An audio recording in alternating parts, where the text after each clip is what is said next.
चुनाव के वक्त में जो भी बात रखी जाती है, जो भी बयान दिया जाता है, उसका अपना एक अलग मायना होता है। और यहाँ पर राज्यपाल आनंदीबेन ने योगी ने जिस तरह की बात को सामने रखा है और जिस अंदाज में रखा है, उन्होंने ये इशारा साफ कर दिया है आला कमान को भी कि अगर उनको लेकर किसी के मन में कोई डाउट है कि उनसे कुर्सी ले ली जाएगी, उनको मुख्यमंत्री पद से हटा दिया जाएगा, तो उन्होंने स्पष्ट संदेश दे दिया है कि देखिए, क्या उत्तर प्रदेश में 2027 के विधानसभा चुनाव से पहले मुख्यमंत्री योगी आदित्यनाथ ने कुर्सी को लेकर एक बड़ा संकेत दे दिया है? क्या खुद योगी आदित्यनाथ उत्तर प्रदेश का मुख्यमंत्री चेहरा नहीं बनना चाहते? क्या योगी आदित्यनाथ का ये कह देना जो कुर्सी कल जानी है आज चली जाए क्या इशारा करता है? बयान तो एक संदर्भ में दिया गया, लेकिन इस बयान के पीछे कई मायने भी निकाले जा रहे हैं और ये कहा जा रहा है कि 27 के चुनाव से पहले ये पहला बयान नहीं, इससे पहले भी कई बार योगी आदित्यनाथ खुद मुख्यमंत्री पद को लेकर बयान दे चुके हैं कि उनका सबसे बड़ा काम एक योगी के रूप में है, ना कि मुख्यमंत्री के रूप में। अब इसी से तमाम सवाल जुड़ जाते हैं कि 27 का चुनाव बीजेपी किस चेहरे पर लड़ेगी और क्या योगी आदित्यनाथ अपना नेतृत्व खुद करेंगे या फिर उन्होंने सरेंडर कर दिया है कि अब उन्हें आगे नहीं बढ़ना है। तमाम सवाल है, चर्चा करेंगे। वरिष्ठ सहयोगी अमन जी हमारे साथ मौजूद हैं। सर, जैसे गोरखपुर यूनिवर्सिटी के हॉस्टल का निरीक्षण राज्यपाल आनंदीबेन पटेल ने किया और इसके बाद वो खाने का निरीक्षण करती हैं और ये तक कहती हैं कि जिस तरह का खाना, जिस तरह के तेल का इस्तेमाल किया जाता है, ये जांच के घेरे में आता है और वो सवाल खड़े करती हैं, निराशा जताती हैं और ये तक कहती हैं कि ये तो खुद मुख्यमंत्री का क्षेत्र है जहां मुख्यमंत्री खुद रहते हैं। इस गोरखपुर में ऐसा हाल है तो फिर पूरे उत्तर प्रदेश में क्या होगा? और इस बीच में फिर योगी आदित्यनाथ का बयान सामने आता है जो ये तक कहा जाता है कि नोएडा में जो भी मुख्यमंत्री जाता है उसकी कुर्सी चली जाती है, तो उनका ये कह देना जो कुर्सी कल जानी है आज चली जाए, जनता का काम रुकना नहीं चाहिए। लेकिन ये जो शुरुआती लाइन योगी आदित्यनाथ की है, ये क्या बताती है? क्या लगता है कि 27 का चुनाव उनके चेहरे पर नहीं लड़ा जाना चाहिए? वो खुद संकेत दे रहे हैं। देखिए, बिल्कुल उत्तर प्रदेश में अब चुनाव का माहौल पूरी तरह से बनता हुआ दिखाई पड़ रहा है, क्योंकि न सिर्फ बयानबाजी हो रही है बल्कि तमाम समीकरण यहाँ पर बनते हुए और बिगड़ते हुए दिखाई पड़ रहे हैं, क्योंकि तमाम नेता पार्टियां छोड़ रहे हैं, दूसरे दलों को ज्वाइन कर रहे हैं। एक तरीके से यहाँ जहाँ संभावना दिख रही है, नेता वहां पर संभावनाएं तलाश रहे हैं और तमाम पार्टियां जो है अपने आप को लगातार मजबूत करने में लगी हुई है। लेकिन इस बीच जिस तरह से सीएम योगी का बयान आया है, बहुत ज्यादा महत्वपूर्ण कहा जा सकता है, अहम कहा जा सकता है, क्योंकि 2 दफा उत्तर प्रदेश के मुख्यमंत्री वो हो गए, तीसरी दफा क्या बनेंगे नहीं बनेंगे, इसको लेकर चर्चा जो है वो काफी ज्यादा मीडिया में और जमीनी स्तर पर भी दिखाई पड़ती है।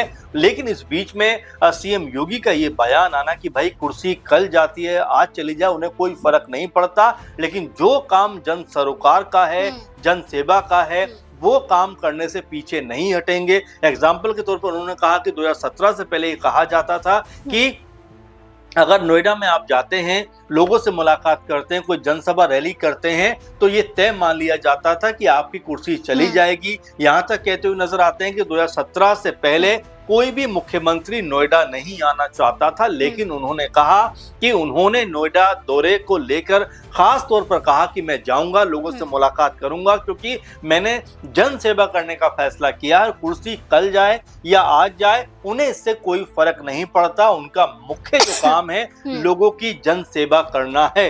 लेकिन अब ये बयान ऐसे समय पे आता है जब उत्तर प्रदेश में चुनावों का माहौल बनता हुआ दिखाई पड़ता है। जो राज्यपाल है उत्तर प्रदेश की आनंदीबेन, वो भी जिस तरह का सवाल उठाते हुए दिखाई पड़ते हैं कि सरकार में खामियां तो हैं और खामियों का जिक्र अगर हम नहीं करेंगे तो कौन करेगा, उनसे आंखें नहीं मूंदी जा सकती। जैसा जिक्र आपने भी किया, हॉस्टल में खाने की जो क्वालिटी उसको लेकर वो अपनी बात रखती हुई दिखाई पड़ती हैं और तमाम मुद्दों पर बात करती हैं कि गोरखपुर को स्पेशली वो नाम लेकर कहती हैं कि ये सीएम योगी का क्षेत्र, अगर यहाँ पर ये हालात हैं तो बाकी जगह किस तरह के हालात होंगे, इस तरह की बात की तरफ इशारा करती है। ये बयान ऐसे वक्त पे आना जब चुनाव का माहौल बन रहा है, तो क्या इस बयान के भी अपने आप में मायने हैं? देखिए, आप ये समझिए कि चुनाव के वक्त में जो भी बात रखी जाती है, जो भी बयान दिया जाता है, उसका अपना एक अलग मायना होता है और यहाँ पर राज्यपाल आनंदीबेन ने जिस तरह की बात को कही है वो बात, और उसी के ठीक बाद में या उसी के लगभग आसपास जो सीएम योगी ने बात कही उसको भी हमें कोट करना, ध्यान रखना पड़ेगा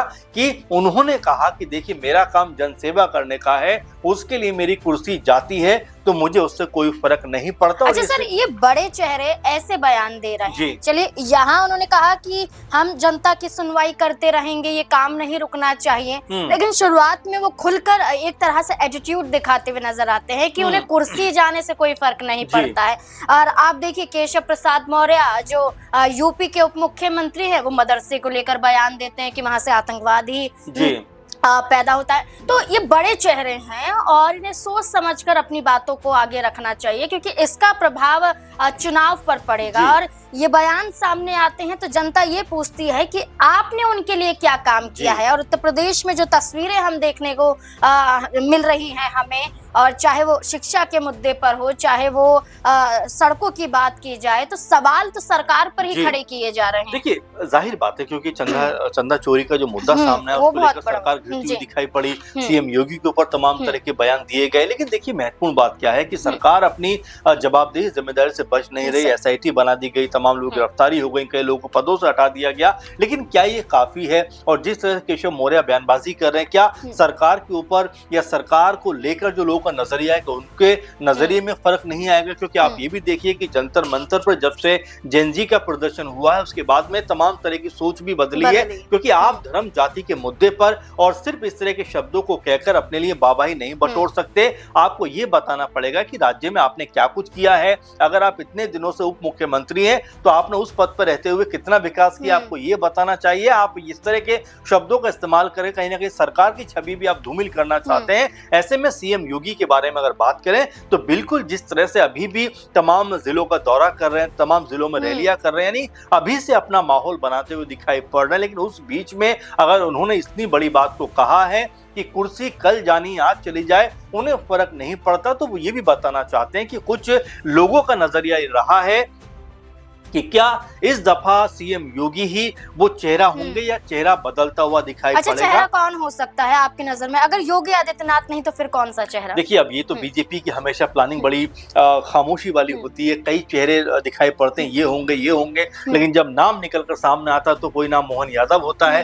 कोई नाम भजनलाल शर्मा होता है, जिनके बारे में कोई सोच भी नहीं सकता था। तो ये बीजेपी की प्लानिंग रहती है। लेकिन सीएम योगी ने जिस तरह की बात को सामने रखा है और जिस अंदाज में रखा है, उन्होंने ये इशारा साफ कर दिया है आला कमान को भी कि अगर उनको लेकर किसी के मन में कोई डाउट है कि उनसे कुर्सी ले ली जाएगी, उनको मुख्यमंत्री पद से हटा दिया जाएगा, तो उन्होंने स्पष्ट संदेश दे दिया है कि देखिए मेरा काम जो है जन सरोकार के काम है वो करने का है। मेरा अच्छा सर, जैसे आनंदीबेन पटेल का बयान सामने आता है तो उसके बाद अखिलेश यादव हो या फिर कांग्रेस के पवन खेड़ा हो, उनका ये कहना है कि अब खुद राज्यपाल उत्तर प्रदेश के मुख्यमंत्री और उनकी सरकार की पोल खोल रही है और आगे ही वो ऐसे और पोल खोलती रहेंगी। तो अब आप देखिए जिस तरह से उन्होंने बयान दिया, इसके बाद अखिलेश यादव आ जाते हैं, कांग्रेस पार्टी आ जाती है, क्या मजबूती पेश कर पाए? देखिए एकदम बात ये है क्योंकि विपक्ष का काम यही होता है सरकार को घेरने का, और यहाँ पर अगर थोड़ा सा भी मौका मिला है तो वो चूकेंगे नहीं। अखिलेश यादव तो लगातार माहौल बनाने का प्रयास कर रहे हैं। अब सितंबर में अपनी रथ यात्रा भी शुरू कर रहे हैं एक तरीके से, तो बिल्कुल वो भी लगे हुए किस तरह से सत्ता तक पहुंचने की कोशिश कर रहे हैं। तमाम तरह की बयानबाजियां हो रही हैं और तमाम तरह सरकार को घेरते हुए दिखाई पड़ते हैं। चंदा चोरी के मामले पर लगातार सरकार से सवाल पूछते हुए दिखाई पड़े। तो ऐसे में विपक्ष का काम यही होता है कि वो सवाल सरकार से पूछते हुए दिखाई पड़े। लेकिन महत्वपूर्ण जो बात आपने शुरुआत में उठाई कि जिस तरह सीएम योगी का बयान रहा, जिस तरह उन्होंने बात रखी कि देखिए मैं मुख्यमंत्री पद के लिए काम नहीं करता, अगर मुख्यमंत्री पद आपको लेना है, और ये सवाल जो है शायद वो अपनी पार्टी से ही करते हुए दिखाई पड़ रहे हैं ऐसा लगता है, तो बिल्कुल यहाँ पर क्योंकि उनकी कुर्सी को लेकर भी कई दफा सवाल उठे हैं, कई दफा ऐसा लगा है कि क्या उन्हीं की पार्टी के लोग उनसे नाराज दिखाई पड़ते हैं। ब्राह्मण जो विधायक थे वो अपनी अलग बैठक करते हुए दिखाई पड़े थे, तब भी ऐसा लगा कि उनसे लोग खफा हैं। जब शंकराचार्य अभिमुक्तेश्वर महाराज जी को लेकर पूरा का पूरा बवाल हुआ, उस समय भी कई लोग ऐसे रहे जिनकी विचारधारा ऐसी लगी, जिसमें केशव प्रसाद मौर्य भी थे कि वो सीएम योगी से हटके बात कर रहे हैं। तो ये मिला जुला कर ऐसा देखने को मिला है बारंबार कि सीएम योगी को लेकर एक माहौल तो बना, लेकिन उनके बराबर ताकत अभी मेरे ख्याल से दूसरे नेता में दिखाई पड़ती नहीं उत्तर प्रदेश में। तो ऐसे में उनको हटाना आसान बात नहीं होगी, क्योंकि जमीनी स्तर पर सीएम योगी की छवि बहुत मजबूत है। उनको लेकर लोग तमाम तरह की बातें करते हैं, यहाँ तक कि जिस तरह कानून व्यवस्था की बाकी को संभाला उन्होंने, उसमें हिंदू मुस्लिम तमाम जो लोग हैं उनकी तारीफ करते हुए दिखाई पड़ते हैं। मजबूत तो उत्तर प्रदेश में योगी आदित्यनाथ हैं, ये कहा जा रहा है, क्योंकि 2 बार के मुख्यमंत्री रहे हैं और तीसरी बार चर्चा चल रही है कि वही होंगे, उनका चेहरा होगा या फिर बदलाव बीजेपी करेगी। लेकिन ये भी हम नहीं भूल सकते हैं कि इनसे पहले कई और बड़े चेहरे आए, जैसे राजस्थान और मध्य प्रदेश का सर ने जिक्र किया। इसमें वसुंधरा राजे सिंधिया और शिवराज सिंह चौहान, जो खुद मुख्यमंत्री बनना चाहते थे, लेकिन ऐसा फेरबदल किया कि केंद्र में उन्हें पहुंचा दिया गया। और वसुंधरा राजे तो अभी इंतजार ही कर रही हैं। अब ऐसे में योगी आदित्यनाथ को लेकर देखना काफी दिलचस्प होगा कि क्या राज्य की राजनीति में मौजूद रहेंगे या फिर केंद्र की राजनीति में पहुंचेंगे या फिर मठ में पहुंचेंगे, क्योंकि शुरुआत में उन्होंने कुछ ऐसा ही कहा था। आपको क्या लगता है योगी आदित्यनाथ के पद को लेकर, उनको लेकर? अपनी राय कमेंट सेक्शन में जरूर दें। धन्यवाद।